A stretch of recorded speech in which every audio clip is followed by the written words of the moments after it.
Derecho al Día. Derecho al Día. El programa de la Facultad de Derecho de la Universidad de Buenos Aires. Derecho al Día. Derecho al Día. Por Radio UBA. Buenas noches, ingresamos así al programa de la Facultad de Derecho, en el cual desarrollamos entrevistas con profesores e investigadores de nuestra casa, y hoy tenemos el muy grato honor de contar con la presencia del doctor Gregorio Flax. ¿Cómo te va, Gregorio? Muy bien, ¿cómo estás vos? Bueno, gracias por venir, no es la primera vez que estás aquí. No, ya estuve en alguna oportunidad, es decir, pero bueno, gracias a vos por la invitación y poder compartir con vos y con el resto de la comunidad de la universidad las experiencias que uno tiene, digamos, en lo que es la investigación, el dictado de clases, es decir, la actividad diaria, digamos, que tenemos en las facultades.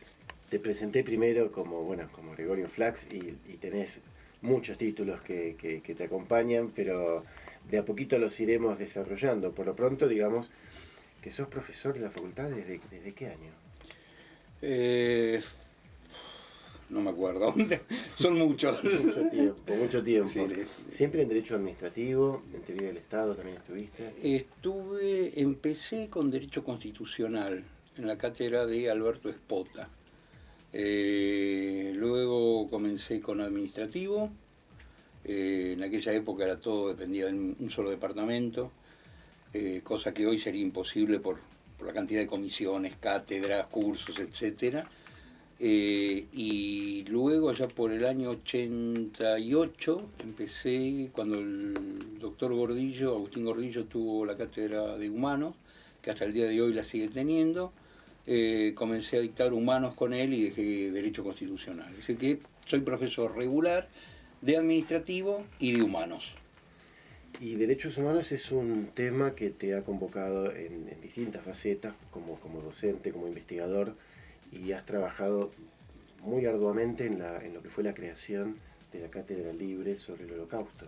Sí, hace ya varios años, en la época que el doctor Alterini era el decano de la facultad, junto con la gente del Museo del Holocausto, del Consejo de la Magistratura de la Ciudad de Buenos Aires, surgió la idea de crear un espacio para poder, científicamente, fuera de lo que podría ser la cuestión política o la cuestión u otro tipo de cuestiones, crear un espacio para estudiar, investigar qué pasó en la Segunda Guerra Mundial.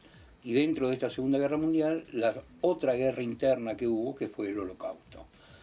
La Segunda Guerra Mundial tiene características propias, generales, y el Holocausto tiene cuestiones particulares. En realidad está mal dicho Holocausto, el término correcto sería Shoah.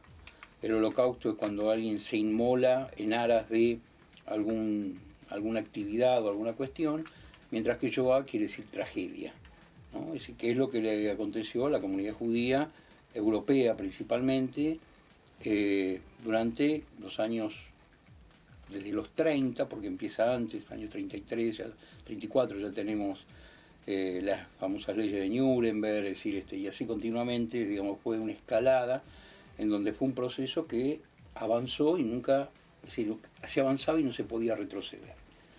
Y no solamente le pasó esto a la comunidad judía, es decir, los testigos de Jehová, los gitanos, los homosexuales, es decir, el diferente, el que teóricamente no era puro, entre comillas puro, ¿no? Porque, y siempre nos reímos, ¿sabían? En aquella época también uno se va enterando a través de la investigación que decían de que en realidad de todo lo que era la cúpula, digamos, de lo que fue el nacionalsocialismo, ninguno era puro, ninguno era ario puro, y todos tenían algún tipo de defectos, que eran las razones por las cuales justamente se eliminaba a lo espartano, ¿no? Es decir, nacía un hijo con defecto, alguien tenía un defecto, se lo eliminaba. Uno era rengo, el otro era ciego, el otro no era ario, es decir, tenía, es decir, bueno, pero es una cuestión de investigación y todo lo demás. Ahora, qué interesante que se haya conformado una cátedra libre en torno a esto y que desarrolló tantas actividades en estos años. Sí, realmente hasta este año en realidad por cuestiones cambio, que ahora si querés te las puedo comentar. Fue una decisión que, a través de una conversación con la actual decana de la facultad, con la doctora Mónica Pinto, realmente para poder homenajear y rendirle un homenaje a la comunidad armenia, porque es el centenario del exterminio armenio por parte de los turcos, a pesar de que esto puede traer alguna complicación, porque esto pero es lo que yo creo, los turcos son los responsables de esto. Decidimos que yo dé un paso al costado y que el doctor Roberto Malcasian, es decir, que ha colaborado desde que se creó la cátedra hace 8 o 9 años ya, en forma continua y sistemática, que se quede él a cargo de la misma, digamos, como una cuestión de esto lo que decía, es decir, un homenaje a la comunidad armenia. Es mucho lo que trabajamos realmente. Hubo algunos profesores de la casa que colaboraron en forma asistemática o accidental, o llamémoslo, es decir, hoy con esta actividad, y bueno, la cátedra lo recibió, digamos, porque es un espacio abierto, no es que hay un curso que se da que se llama Cátedra Libre sobre el Holocausto. No, es un espacio en donde a lo largo de todos estos años estaba apoyado sobre 3 ejes. Uno era la investigación, que ahora te puedo comentar de varios de los viajes que hicimos algunos de los profesores, investigando justamente el tema del Holocausto, el tema de la Shoah, inclusive algunas cosas relacionadas con los gitanos en Hungría. Inclusive hubo un proyecto, digamos, es decir, que se elevó en un momento, un UASIT, que estaba relacionado también con todo esto. El segundo de los ejes o digamos, los sostenes que tenía es justamente la parte de cursos, la parte pedagógica.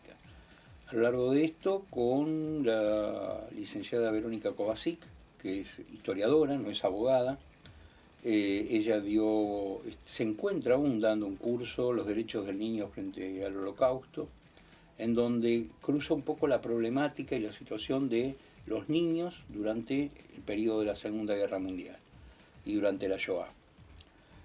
Otro de los cursos lo tuvo a su cargo el licenciado Patricio Broski, Pato para nosotros.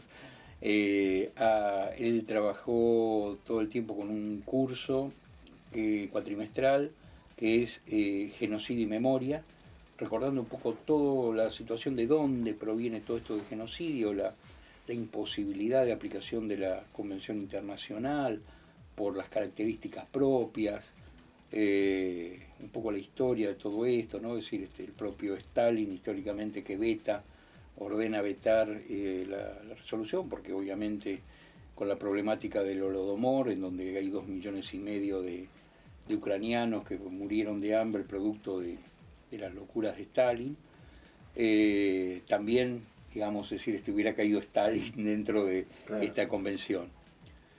Y el tercer punto, o el tercer eje en el cual siempre también nos apoyamos, es el de extensión universitaria.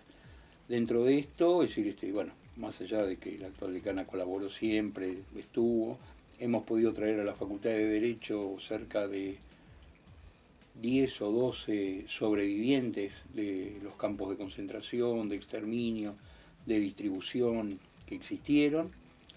Ellos escribieron libros, presentamos los libros, pudimos proyectar películas, es decir, recuerdo Firmes, es decir, una película de la comunidad de los testigos de Jehová, las Firmes ante el ataque nazi, es decir, donde cuenta un poco la problemática de los casi 2.500 testigos de Jehová que había en Alemania y que desaparecieron en los campos de concentración. Ese campo de concentración no es simplemente para concentrarlos, hay que estar concentrado con 25 grados bajo cero. Porque aparte, en general, damos por conocido este tema, pero yo no sé si, primero, es un tema generacional, mucha gente no escuchó hablar de esto, y a veces tengo la sensación de que son recuerdos que si uno no los ejercita, pueden quedar un poco... Van a desaparecer. De acuerdo a Yad Vashem, que es el Museo del Holocausto de Jerusalén, un cálculo que hay es que todos los días muere un sobreviviente. pensemos que hace 70 años que terminó la Segunda Guerra Mundial. 70 años que liberaron los campos. Cualquier persona que en aquel momento era un adolescente de 20, 25 años, hoy tiene 95. Es decir, el ciclo de la vida no... De ahí que, bueno, yo admiro lo que está haciendo Spielberg con su fundación a nivel internacional, en donde recorre el mundo filmando para que queden los testimonios, digamos, de aquellas personas. Claro. Inclusive tuve la suerte, y acá vuelvo a agradecer realmente, ahí tengo que agradecer a la actual gestión de la facultad que colaboró para que podamos hacerlo, junto con la licenciada Verónica Kovacic. Estuvimos recorriendo Estonia, Letonia y Lituania, siguiendo el camino de los Eisengruppen, es decir, grupos especializados que venían atrás del ejército y asesinaban a los sobrevivientes. ¿Eran militares o...? No, había de todo, había civiles, militares, había algunos que no eran nacionalsocialistas, pero no eran alemanes, letones, lituanos también se plegaron, estonios, austríacos, iban atrás del ejército y a medida que el ejército avanzaba en su lucha, digamos, en la Segunda Guerra Mundial, por llamarlo de alguna manera, lo que había era atrás de ellos exterminando, produciendo lo que se llamó la Shoah o el Holocausto, Claro. Matando a aquellos sobrevivientes, aquellos que habían podido. Recordemos que ya en esa época había pactos sobre, o sea, había convenios o tratados sobre cómo desarrollar la guerra, había acuerdos. Sí, la Convención de Ginebra. La realidad es que creo que el mundo se volvió loco. Es decir, generalmente todos dicen, sí, fueron 4 locos, es decir, refiriéndose a Hitler, Heydrich, Himmler, es decir, etcétera, etcétera. Inclusive no nos olvidemos que el ministro de Agricultura del nacionalsocialismo era un argentino. Pero eran 20 locos que tomaron, no fueron 20 locos. Cuando uno lo estudia en profundidad, yo tuve la suerte de ocurrir o concurrir a los lugares y estudiar ahí qué fue lo que pasó, cómo pasó, con todo, ¿no? Es decir, con las cosas que a uno lo angustian o le presionan el corazón y las cosas que terminan siendo cosas cómicas y cosas dramáticas y todo lo que aconteció, ¿no? Cuando uno tiene la suerte de hacer todo esto, dice, wow, es decir, gracias facultad, gracias Universidad de Buenos Aires. Cuando estábamos, es decir, conociendo, seguimos la ruta de los Eisengruppen, es decir, estuvimos ahí viendo toda la situación y cómo se fue produciendo, digamos, toda la masacre y cómo esto era conocido y sabido. Hace muy pocos años, 2, 3 años creo que fue, Obama fue el que lo abrió los registros que tenía la Fuerza Aérea de los Estados Unidos para la Segunda Guerra Mundial. Ahí están las fotos de los campos de concentración, los campos de exterminio, las cámaras de gas. Es decir, se sabía lo que pasaba, pero era importante mirar para el costado. Y lo mismo pasó con los armenios. Con los armenios es peor, porque hoy en día muchísimos estados no reconocen la existencia del genocidio armenio. Y hay una negación por parte del propio Estado turco diciendo nosotros no cometimos un genocidio. Es decir, nosotros simplemente nos defendimos de un ataque. Si hubo una defensa de un ataque, ¿de qué estamos hablando? De niños, mujeres, abuelas, abuelos. Es decir, no atacan a un ejército. Te quiero Sí. Volver, no ahora, sino dentro de un momento, hacer una breve pausa, pero al volver quiero que nos cuentes sobre este viaje que me parece tan apasionante y donde has vivido de primera mano algunos testimonios. Pero hagamos la primera pausa y volvemos en un instante. De acuerdo. Derecho al día. 87.1. Derecho al día. El programa de la Facultad de Derecho de la Universidad de Buenos Aires. Continuamos hoy con la entrevista con el profesor y amigo Goyo Flax, realmente un especialista en el tema de derechos humanos y también el tema de la Shoah. al cual le has dedicado años de estudio con libros, pero también te has dedicado a buscar el conocimiento vivencial a través de los viajes y entrevistas que has desarrollado. ¿Por qué no nos contás un poco? Sí, ya hace unos años atrás, con la gente de Yad Vashem, que era el director para los países de habla hispana del Museo del Holocausto de Jerusalén, comenzamos a organizar viajes para hacer una investigación y estudio de cada uno de los distintos puntos y empezamos a recorrer el mundo. No es que lo fuimos a recorrer, es decir, hay lugares donde en realidad, si a mí me hablan de, qué sé yo, no sé, la zona de Auschwitz, yo no fui a la ciudad muy bonita que está, porque hay una de esas cosas muy difíciles de entender, pero todos los lugares donde hay campos de exterminio o de concentración o de desplazamiento, es decir, bueno, por una clasificación que se ha hecho, digamos, de los campos, el paisaje es hermoso. Y en el medio de la vida uno encuentra la muerte. La cosa es que comenzamos a estudiar y a investigar y así, bueno, he recorrido Polonia, es decir, Estonia, Letonia, Lituania, estos últimos países siguiendo los rumbos de los Eisengruppen, es decir, cómo se producía la masacre de los sobrevivientes de lo que era el ataque de las Fuerzas Armadas nacionalsocialistas o alemanas. Es una gran discusión que hay ahora, ¿no? Es decir, si fueron los alemanes o fue el nacionalsocialismo, pero puede llevar horas y horas. Y todos esos campos están preservados. No están todos tan preservados. Primero que algunos han desaparecido.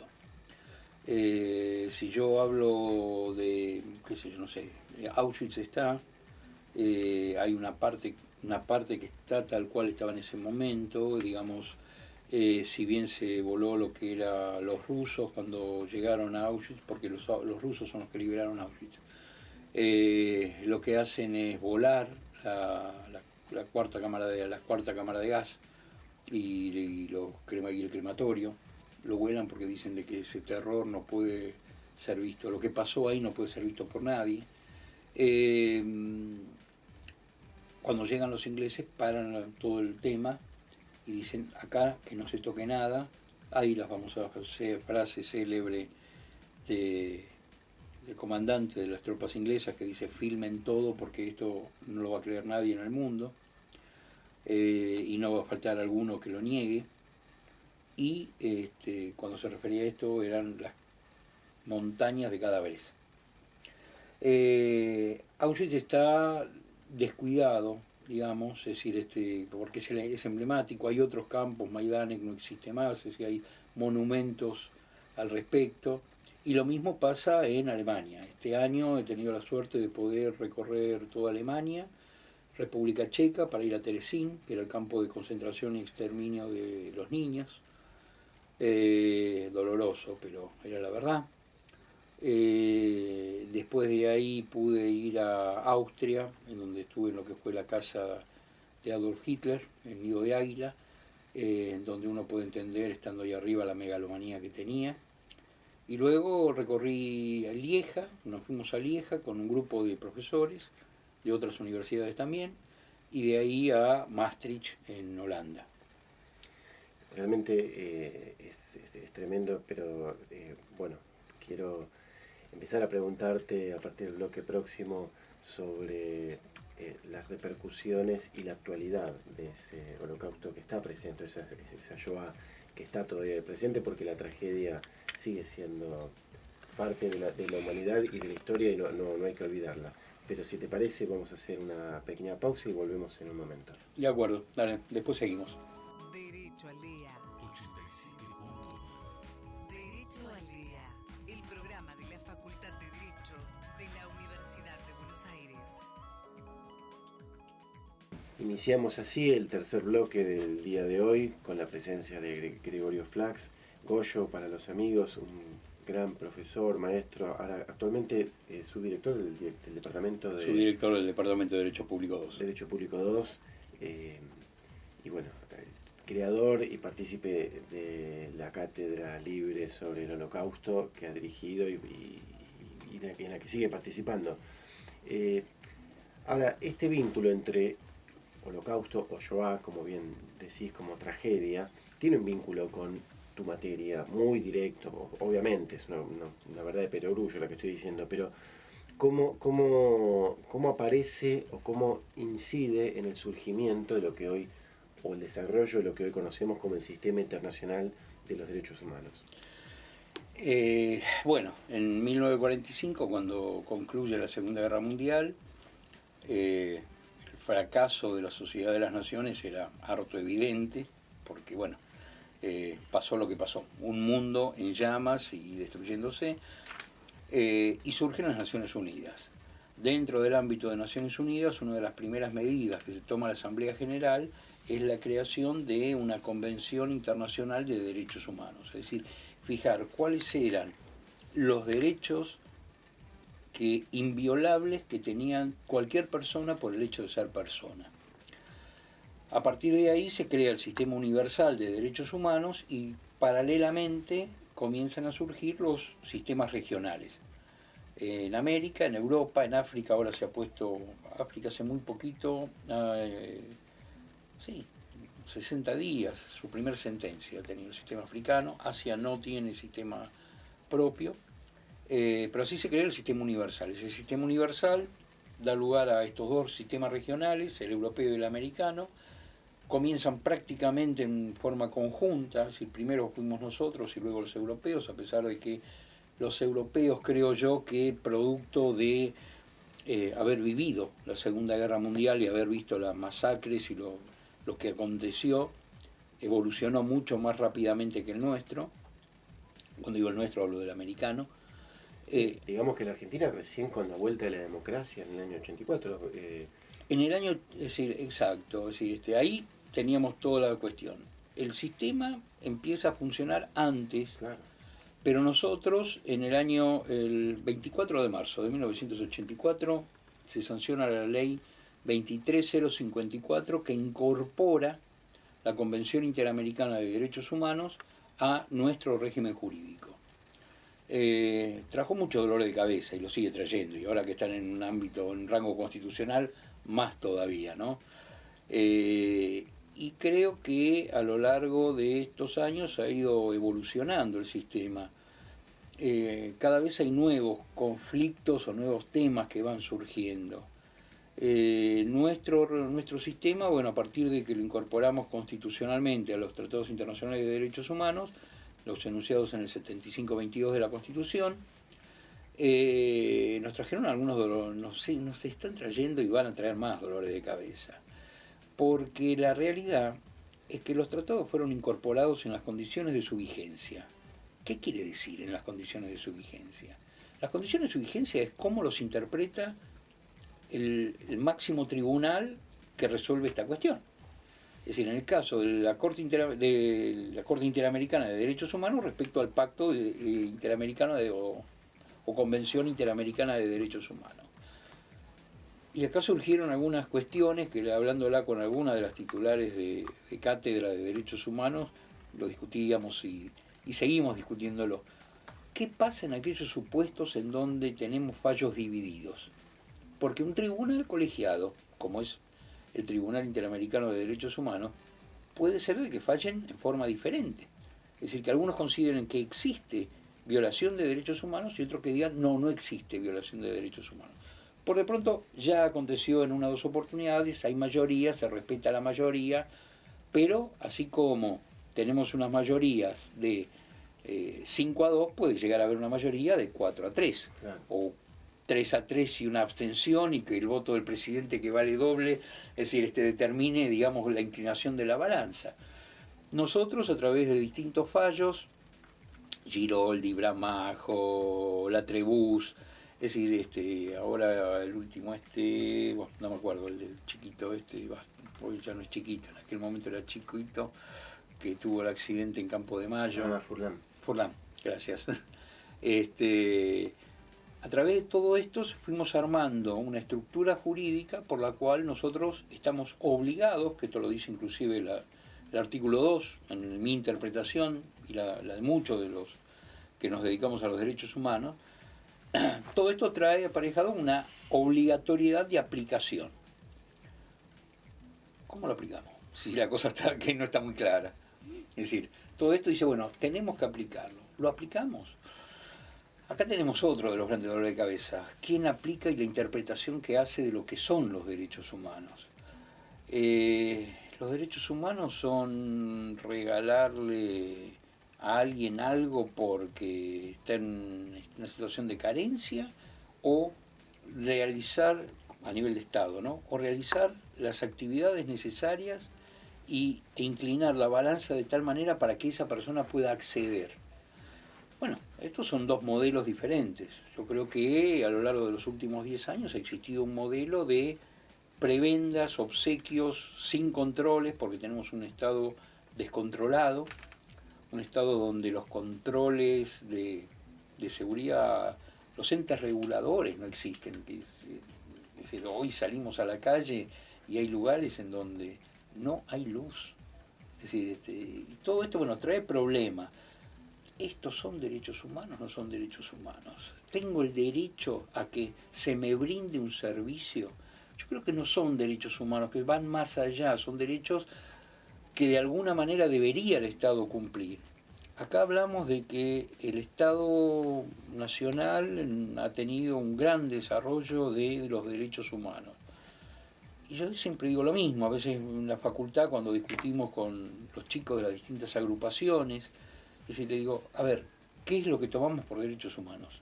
¿Qué variables vamos a aplicar para decir de que este Estado, es decir, o esta administración es una administración que ha defendido los derechos humanos? ¿Me quedo en la barricada de bajar un cuadro que me pareció importantísimo el momento en que se hizo, o me quedo en la cuantificación de cuántos casos han llegado al sistema interamericano y en cuántos casos nos han sancionado? Y te quiero hacer una pregunta en esta línea, volviendo a un concepto que planteaste antes. El derecho como provisión, ¿no? O sea, los derechos humanos como te doy algo, la palabra prebenda, ¿no quita un poco de ciudadanía? ¿No parece el votante ya más como cliente o como persona a satisfacer? Comparto, entiendo la pregunta y comparto plenamente lo que creo que vos estás pensando. Nosotros tenemos una Argentina que cuando uno sale del país con todos estos viajes que estoy haciendo, investigando y estudiando el Holocausto y la Segunda Guerra Mundial, te das cuenta dónde estamos parados. Estamos parados en una ciudadanía en donde todos reciben prebendas por parte del Estado. Y no estoy hablando solamente de hoy, de esta administración, sino que estoy hablando en la ciudad de Buenos Aires, en la nación, en la provincia, en las provincias. Es decir, esto va pasando todos los días, es decir, las dádivas, porque una cosa es subsidiar. Ayer estaba charlando con un grupo de amigos, dentro de los cuales hay un candidato a jefe de gobierno de la ciudad. Es decir, no te olvides que yo trabajé muchos años en el Ministerio de Economía. Y estábamos hablando, y recuerdo que estábamos discutiendo este tema, el tema subsidios, cómo solucionar el tema subsidios. Nosotros tenemos un Estado que está subsidiando todo, es decir, pero no está subsidiando a la gente, está subsidiando a los grupos empresarios, para que estos grupos empresarios, a su vez, de alguna manera, descontados sus beneficios y sus ganancias, subsidien derrame, ¿no? Al final la teoría del derrame volvió otra vez del derecho administrativo. Es lo que está pasando. Tomemos el transporte. Es decir, ¿quiénes son? ¿Alguna empresa ha quebrado? ¿Se encuentra con dificultades económicas? Están todas bárbaros. Cambian los vehículos, tienen cada vez más dinero, aumentan las acciones de las sociedades anónimas. Es decir, ¿para qué? Pero bueno, se produce ahí toda la famosa catarata, digamos, por la cual no aumentamos el boleto para beneficiar al ciudadano. Pero bueno. Estamos hablando con Gregorio Flax, que es profesor de nuestra casa tanto en Derechos Humanos como en Derecho Administrativo, por eso ha pasado de una materia a otra con gran facilidad. Si te parece, Goyo, vamos a hacer la última pausa y volvemos para el final del programa. Dale, y después, si me permitís, te cuento de un libro que estamos trabajando con un grupo de ayudantes de la facultad. Con mucho gusto. Derecho al Día. 87.9 Derecho al Día, el programa de la Facultad de Derecho de la Universidad de Buenos Aires. Ingresamos al último bloque del programa de la Facultad de Derecho con estos diálogos, en esta especie de escuela jurídica que implica tener a nuestros maestros y poder consultarlos y poder saber qué están investigando y qué tema están trabajando, porque hoy con la presencia de Gregorio Flax nos ha hablado de el derecho administrativo, de los derechos humanos, de la tragedia que implican esas violaciones masivas y terribles que ha sufrido la humanidad, como la Shoah. ¿Cómo se plasma esto en tus investigaciones actuales? Mira, actualmente estoy trabajando con un grupo de ayudantes y ahí te voy a robar 30 segundos. Los voy a mencionar a uno por uno. Sí, porque te gusta formar equipos. Oscar de Felipe, Soledad Genta, Gala Ramos, me voy a olvidar de alguno, que después me lo anota. Janina. Lo tenías que anotar. Lo tendría que haber anotado. Janina, bueno, ayer se recibió Vicky, un nuevo integrante de todo el equipo, alumna brillante, es decir, tiene 25 años, se acaba de recibir de abogada, pero con unas notas fabulosas. Me estaba olvidando de Ariana Garrido, siempre podemos contar con el doctor Federico Tea, es decir, con Fede, digamos, que colabora siempre con nosotros, es decir, le pido 1000 perdones a los que me olvidé de mencionarlos ahora, pero me están apretando con el reloj. Pero en realidad, es decir, siempre me ha gustado formar equipos de trabajo porque creo que la única manera es trabajar en conjunto. Poder discutir los temas, poder abrir la cabeza, digamos, entre nosotros mismos. En realidad en este momento estoy con todo el grupo trabajando en un libro.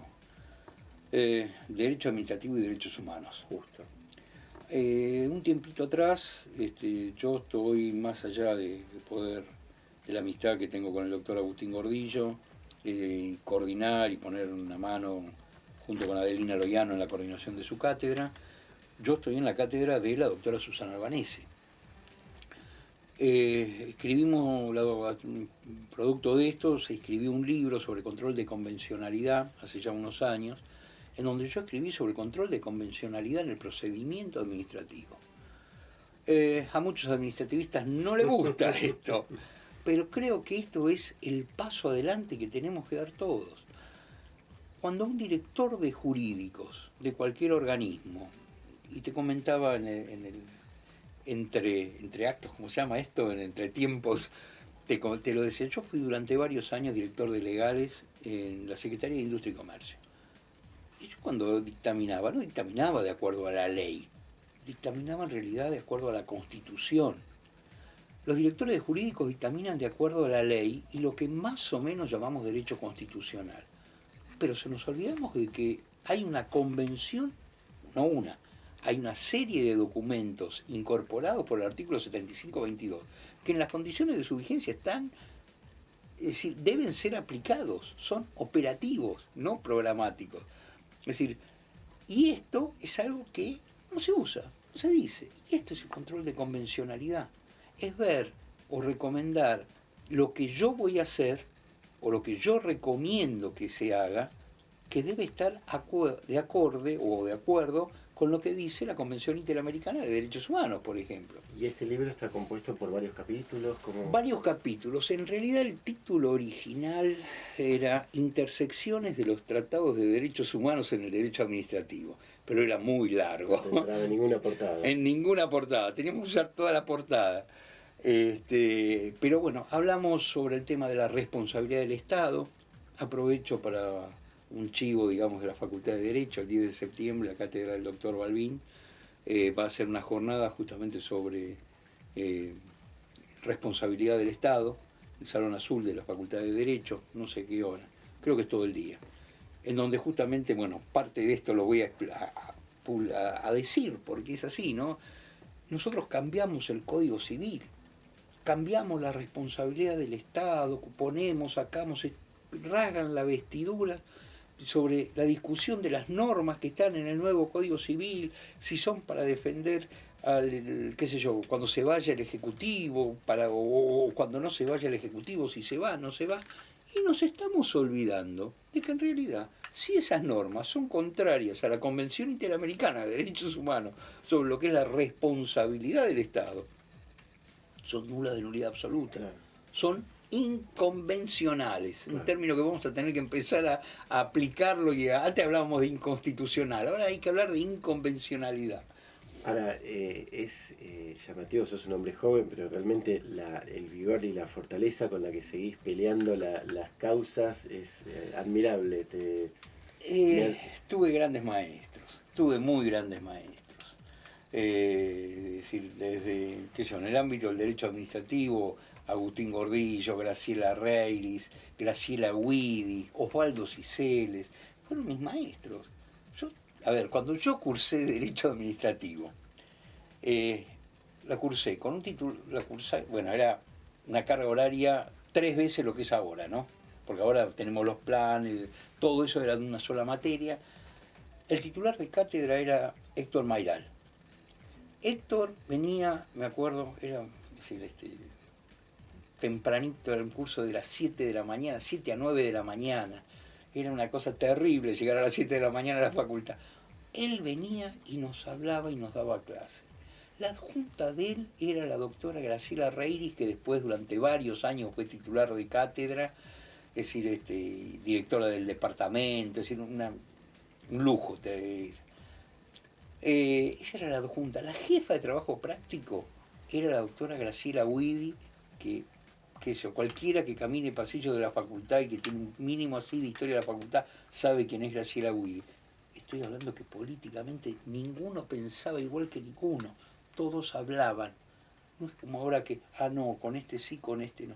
Todos hablábamos, discutíamos las cosas. Pero todos tenían algo que te transmitieron como docente. Y el jefe, el auxiliar de primera, era el doctor Osvaldo Ciceles. Ciceles, que hoy en día Osvaldo se está jubilando más o menos porque tenía unos años más que yo. Pero todos con pasión por la docencia. Todos docentes con mayúscula. Docentes, maestros con mayúscula, y que nos formaron y nos enseñaron cómo formar grupos. Y eso es lo que de alguna manera le devolvemos a la facultad. Es decir, dejar grupos estructurados que puedan seguir trabajando. Nosotros pasamos años más, años menos, qué sé yo. Yo calculo que a mí dentro de 2 años voy a tener que pedir la prórroga de 5 años más, ¿viste? Pero nosotros pasamos, y los que se quedan son los que realmente van a tener que seguir empujando el carro y poder seguir formando y creando grupos que ya lo están haciendo. Bueno, pero espero que igualmente a nuestro programa sigas viniendo. Las veces que quieras, no tengo ningún inconveniente. Conversar contigo, realmente aprendemos, y creo que es una muy buena manera de mostrar a nuestra facultad con profesores como vos. Bueno, gracias por el elogio. Creo que somos muchos los profesores de la facultad que estamos todos en una misma beta, en una misma dirección. Sabemos que también hay perdido por ahí alguno que no está, pero de a poquito ya lo vamos a ir enderezando. Bueno, muchas gracias. Ha sido Gregorio Flax, profesor de Derecho Administrativo y de Derechos Humanos, fundador y participante de la Cátedra Libre sobre el Holocausto, y subdirector del Departamento de Derecho Público 2. Porque está dividido el Departamento de Derecho Público 1 y Público 2. A nuestros oyentes, muchas gracias por su atención, y será hasta la próxima semana en el programa de la Facultad de Derecho. Derecho al Día 87.9. Derecho al Día, la Facultad de Derecho de la Universidad de Buenos Aires, en Radio UBA. Radio UBA 87.9, la radio de la Universidad de Buenos Aires.